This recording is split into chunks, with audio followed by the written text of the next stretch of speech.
Welcome once again to my YouTube channel.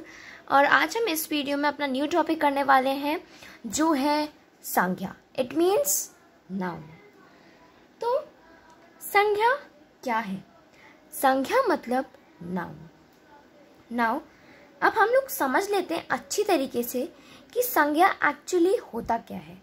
देखिए, जैसे कि मैंने कोई भी नाम लिया, फॉर एग्जाम्पल मैं इधर इस पोएम में एग्जाम्पल देती हूँ आपको कि दक्षिण भारतीय राज्य केरल के 14 जिले से एक कोलंब को भगवान की राजधानी भी कहते हैं।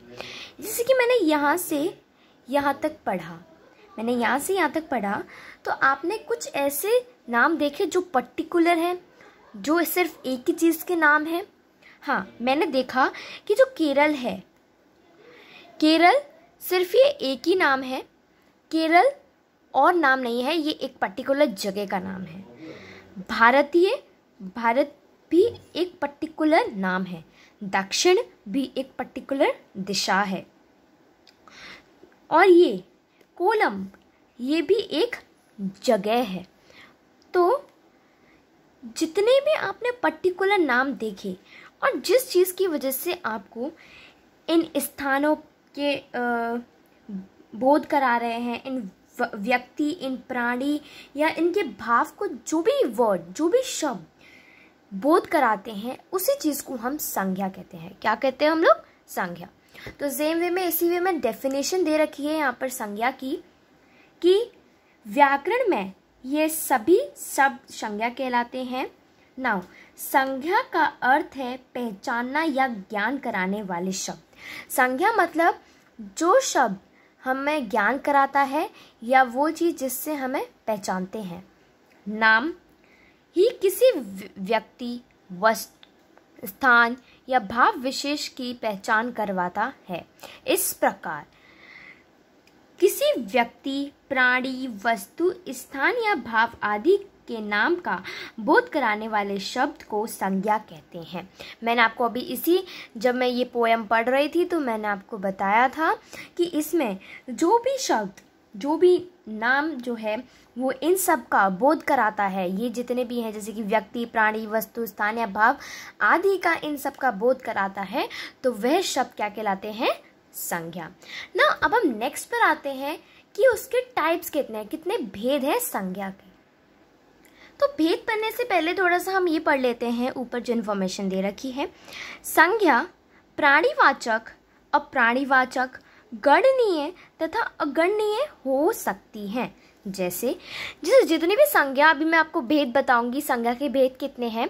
लेकिन अगर वैसे बात करें तो संज्ञा कुछ और भी टाइप्स के हो सकते हैं, जैसे कि प्राणीवाचक संज्ञा हो सकते हैं, अप्राणीवाचक या गणनीय, अगणनीय, ये 4 टाइप्स के एक्स्ट्रा और संज्ञा हो सकते हैं। जैसे कि राधा, मनुष्य, स्त्री, बूढ़ा, ये जितने भी मैंने आपको नाम लिए, ये किसी ना किसी, मैं एक इंसान के बारे में बात कर रही हूँ। और प्राणी मतलब क्या होता है? इंसान। तो ये संज्ञा कहलाते हैं प्राणीवाचक। लेकिन जो नॉन लिविंग थिंग्स होते हैं, जैसे कुर्सी, कार, सागर, पर्वत, ये कोई इंसान तो नहीं है, ये कोई प्राणी तो है नहीं, तो इसको हम कहेंगे अप्राणीवाचक संज्ञा। नाउ अब नेक्स्ट पर आते हैं गणनीय, जिसको हम इंग्लिश में कहते हैं काउंटेबल, और अगणनीय को कहते हैं हम अनकाउंटेबल। ऐसी आप इसको भी कह सकते हैं। प्राणीवाचक मतलब लिविंग थिंग्स एंड अप्राणीवाचक मतलब नॉन लिविंग थिंग्स। अब एग्जाम्पल से भी देख सकते हैं इसे। नाउ गणनीय चीज़, ऐसी चीज़ जो काउंटेबल है, जिनको हम गिन सकते हैं। जैसे कि किताब है, किताब 1 बुक रखी है, 2 बुक रखी है, 3 बुक रखी है, ये हम काउंट कर सकते हैं। जैसे कि पेंसिल भी हम काउंट कर सकते हैं। कितने बच्चे हैं, ये भी काउंट कर सकते हैं। कितने जानवर हैं, ये भी काउंट कर सकते हैं। अगर एक ग्रुप में हो तो हम वैसे काउंट कर सकते हैं। अब ये तो हो गया गणनीय, जिनको हम काउंट कर सकते हैं। लेकिन अगणनीय, अगणनीय मतलब अनकाउंटेबल नाउन, अनकाउंटेबल अगणनीय संज्ञा। हवा, पानी, भीड़, दूध हवा, पानी।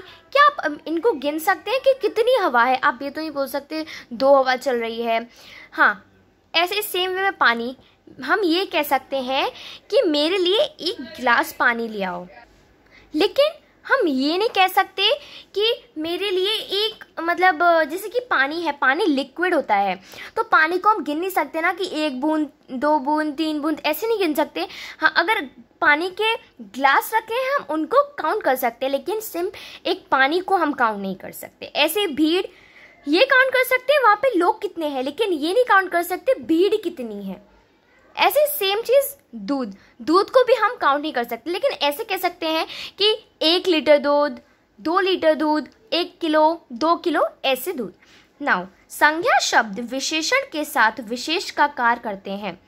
कोई भी संज्ञा शब्द है, संज्ञा शब्द जैसे कि मुंबई, अब ये संज्ञा शब्द जो है वो विशेषण के साथ विशेष का कार्य करते हैं। ये शब्द विशेषण मतलब एडजेक्टिव के जैसे ये कार्य करते हैं। नाउ अब हम आते हैं संज्ञा के भेद। कितने टाइप्स होते हैं संज्ञा के? संज्ञा की अगर मुख्य बात करें तो संज्ञा के मुख्य 3 भेद होते हैं। वैसे तो मैंने आपको बताया कि संज्ञा और भी टाइप्स के हो सकते हैं, जैसे कि मैंने प्राणीवाचक संज्ञा, अप्राणीवाचक संज्ञा, गणनीय, अगणनीय, ये तो मैंने बताया। लेकिन जो मुख्य, जो मेन है वो है व्यक्तिवाचक संज्ञा, फिर दूसरा है जातिवाचक संज्ञा, फिर तीसरा है भाववाचक संज्ञा। नाउ पहले हम बात करेंगे व्यक्तिवाचक संज्ञा के बारे में। जिन संज्ञा शब्दों से किसी व्यक्ति या प्राणी, वस्तु या स्थान विशेष का नाम का ज्ञान होता है वह व्यक्तिवाचक संज्ञा कहलाता है। जैसे श्रीमती प्रतिभा देवी सिंह पाटिल भारत के प्रथम महिला राष्ट्रपति बनी। सेकंड, मुंबई शहर फिल्म नगरी के रूप में जाना जाता है। तीसरा, रंगोली हिंदी की पुस्तक है। चौथा, ऐरावत अत्यंत विशाल एवं अद्भुत हाथी है। जैसे कि मैंने ये सारे जितने भी आपको सेंटेंसेस बताए, जितने भी एग्जाम्पल्स बताए, तो आपने एक चीज़ नोटिस की होगी कि हर एक सेंटेंस में जितने भी मैंने नाम लिए वो सारे एक पर्टिकुलर चीज़ के नाम है। ऐसा नहीं कि वही नाम हम उसको किसी और को हम कह सकते हैं। फॉर एग्जाम्पल मैंने इसी में कहा कि श्रीमती प्रतिभा पाटिल सिंह जी जो थी वो भारत की प्रथम महिला राष्ट्रपति बनी थी। तो इसमें जो प्रतिभा देवी सिंह पाटिल है वो एक पर्टिकुलर लेडी है, ये नहीं कि कोई एक ही लेडी नहीं है, ये पूरा एक ग्रुप है, नहीं, ये एक पर्टिकुलर लेडी के बारे में बात करें। तो जिस भी हम व्यक्तिवाचक मतलब एक पर्टिकुलर, एक प्रॉपर नाउन इंग्लिश में कहें तो एक प्रॉपर नाउन, तो व्यक्तिवाचक मतलब प्रॉपर नाउन। तो हर सेंटेंस में आप ले सकते हैं, जैसे कि मुंबई भी एक पर्टिकुलर स्टेट है इंडिया का, मुंबई किसी और चीज़ का नाम नहीं होगा। और रंगोली भी एक पर्टिकुलर बुक है हिंदी में। और एक ऐरावत जो है ये एक विशाल अद्भुत हाथी है, और ऐरावत एक नाम है और एक पर्टिकुलर ये हाथी है। जैसे कि नदी, पर्वत, वृक्ष, समुद्र, पुस्तक, दिशा, दिन, महीने, त्योहार आदि के नाम भी व्यक्तिवाचक होते हैं। ये भी व्यक्तिवाचक होते हैं। किसी भी नदी के नाम पर्टिकुलर, जैसे कि यमुना, गंगा, ब्रह्मपुत्र, नर्मदा, पर्वत, हिमालय एक्सेट्रा, और वृक्ष नीम का पेड़, पीपल का पेड़, फिर समुद्र, कोई भी समुद्र होता है, इंग्लिश में कहे तो पैसिफिक ओशन, अटलांटिक ओशन ना। पुस्तक कोई भी बुक का नाम हो सकता है, जैसे कि यहाँ पे एक रंगोली बुक थी। ऐसे कोई भी दिशा, कोई भी दिशा हो सकती है, जैसे कि नॉर्थ, साउथ, ईस्ट, वेस्ट।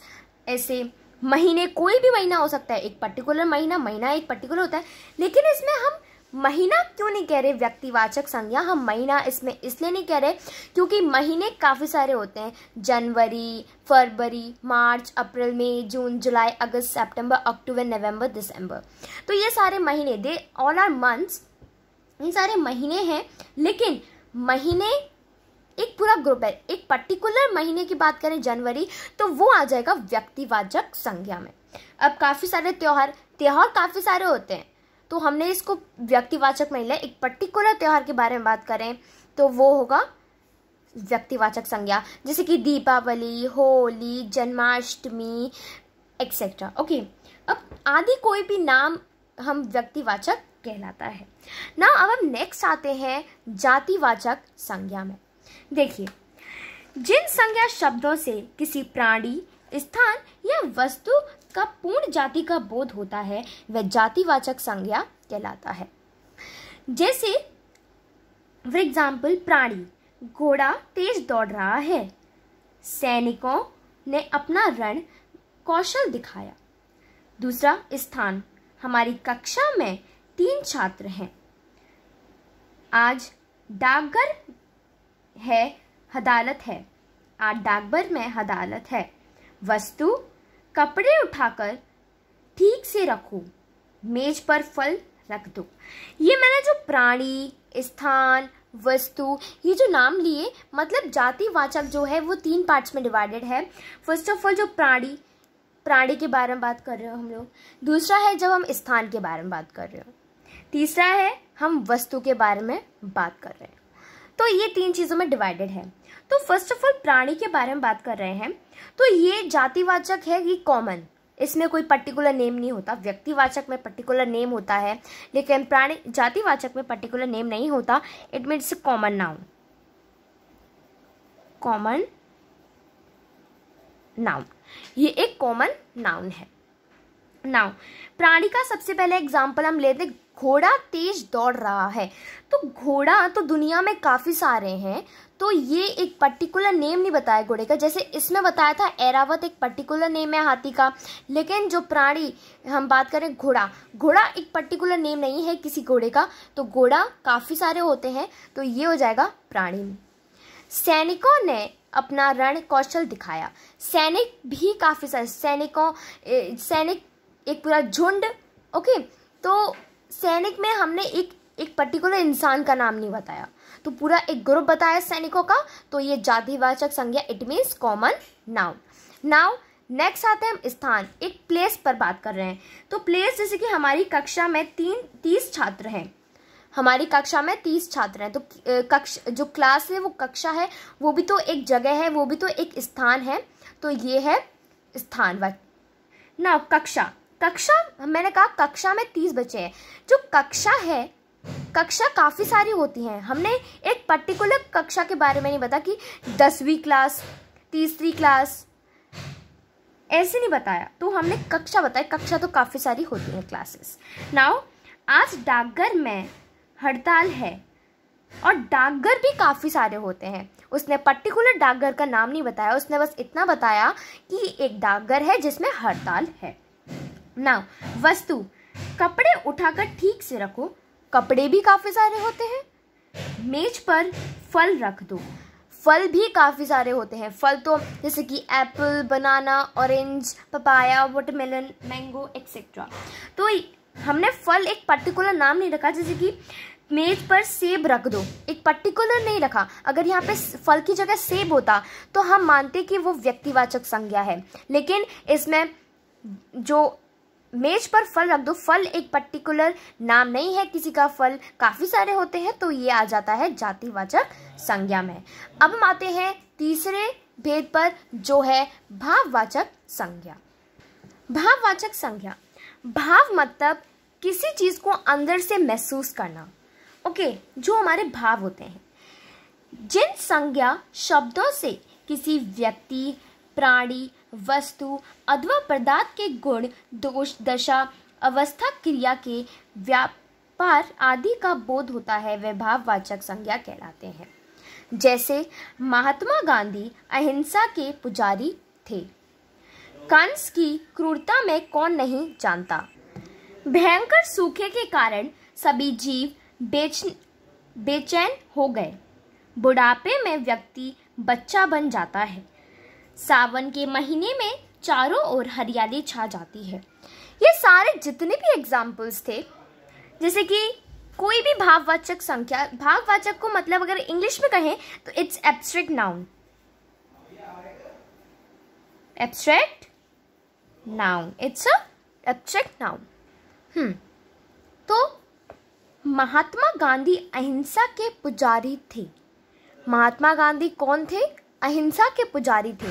तो इसमें जो अहिंसा है, अहिंसा हम बता सकते हैं कि वो अहिंसा, हमेशा अहिंसा के पुजारी थे वो महात्मा गांधी। अहिंसा तो वे भाववाचक है, तो हम इसको अहिंसा को सिर्फ और सिर्फ महसूस कर सकते हैं, लेकिन अहिंसा को हम देख नहीं सकते। जैसे कि कंस की क्रूरता को कौन नहीं जानता। जो कंस कितना गुस्से वाला इंसान था, कितना क्रूरता, मतलब बहुत ही गुस्से वाला इंसान था, तो क्रूरता, उस गुस्से को हम देख नहीं सकते। जैसे खुशी होती है, वो अंदर ही अंदर खुशी होती है ना, हम उसको प्रकट कर सकते हैं, लेकिन हम उसको बता नहीं सकते कि खुशी ऐसी होती है ना। भयंकर सूखे के कारण सभी जीव बेचैन हो गए। अब बेचैनी अंदर से होती है, बेचैनी हम दूसरों को दिखा तो नहीं सकते ना, मेरे को बेचैनी ऐसी हो रही है। बुढ़ापे में व्यक्ति बच्चा बन जाता है। अब बुढ़ापा अपने आप आ जाता है। बुढ़ापा हम शो तो नहीं कर सकते कि बुढ़ापा ऐसा होता है, बुढ़ापा हमें पता चलता है कि हम बूढ़े हो गए ऐसे करके। ओके, सावन के महीने में चारों ओर हरियाली छा जाती है। अब हरियाली कैसे छाई? चारों तरफ पेड़, हरे भरे पेड़, तो हमने हरियाली छा गई। हम हरियाली को, इतनी ठंडी ठंडी हवा को सिर्फ महसूस कर सकते हैं, हम दिखा नहीं सकते कि इतनी हरियाली छा गई है। नाउ, व्यक्तिवाचक संज्ञा का जातिवाचक संज्ञा में रूप में प्रयोग, मतलब जो व्यक्तिवाचक संज्ञा है उनका जातिवाचक संज्ञा का उसमें प्रयोग करते हैं। कैसे? तो आज के युग में हरिश्चंद्र ढूंढना बहुत मुश्किल है।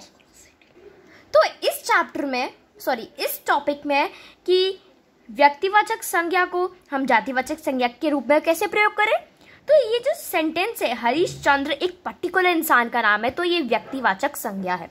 एक और दूसरा पॉइंट, तुम तो बिल्कुल जयचंद्र हो, तुम तो बिल्कुल जयचंद्र हो।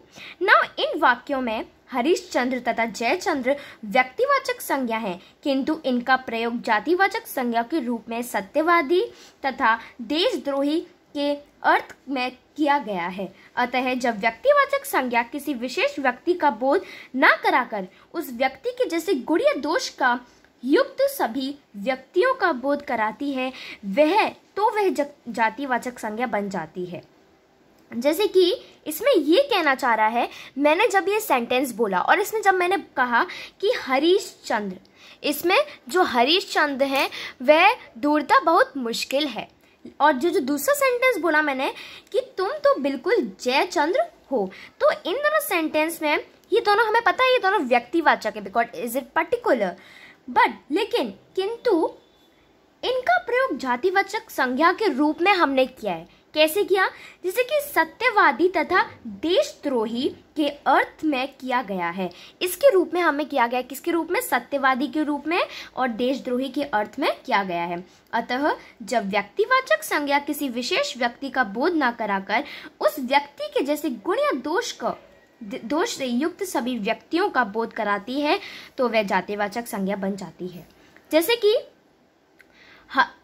कोई भी व्यक्ति किसी भी संज्ञा या किसी की विशेष व्यक्ति का बोध हम करा रहे हैं, लेकिन उसका बोध ना कराकर हम उस व्यक्ति का गुण बता रहे हैं या दोष को युक्त कर रहे हैं, तो वह जातिवाचक संज्ञा में बन जाती है। आपने खुद ही पहचान लिया कि ये जातिवाचक संज्ञा में अचानक से कन्वर्ट ही हो गया कि आज के युग में हरिश्चंद्र ढूंढना बहुत मुश्किल है, मतलब उस जैसे इंसान को ढूंढना बहुत मुश्किल है, उसमें कैसे अच्छे गुण थे ना। तुम तो बिल्कुल जयचंद्र हो, कैसे हो तुम?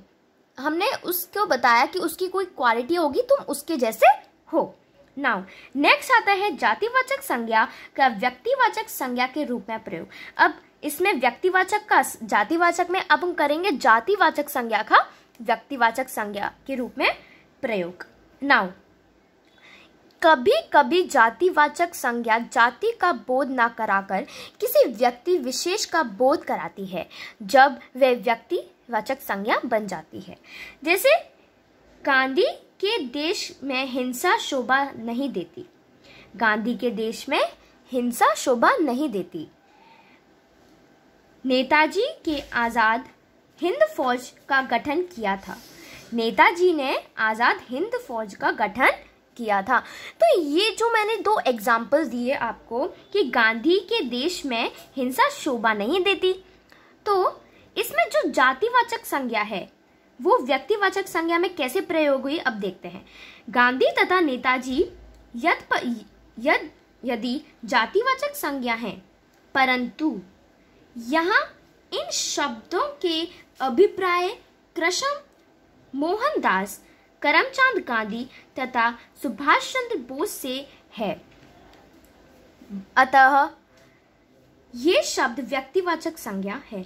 तो जैसे गांधी जी और नेताजी को हमने कैसे बताया है, गांधी जी और नेताजी को हमें ऐसे बताया है कि अगर अभिप्राय करें तो मोहनदास करमचंद गांधी होगा और उनका नाम होगा सुभाष चंद्र बोस। तो इस वजह से उनका व्यक्तिवाचक संज्ञा में जातिवाचक संज्ञा कन्वर्ट हो जाएगी। तो ऐसे हम करते हैं एक दूसरे को प्रयोग, और हमने अभी इस वीडियो में संज्ञा के भेद के बारे में पढ़ा। हम अपनी नेक्स्ट वीडियो में भाववाचक संज्ञा की कुछ रचना है वो पढ़ेंगे। Thank you guys for watching this video. अगर आपको मेरी वीडियो पसंद आई हो तो कमेंट करके ज़रूर बताइए, और मेरी वीडियो को लाइक, शेयर और मेरे चैनल को सब्सक्राइब जरूर करना। Thank you.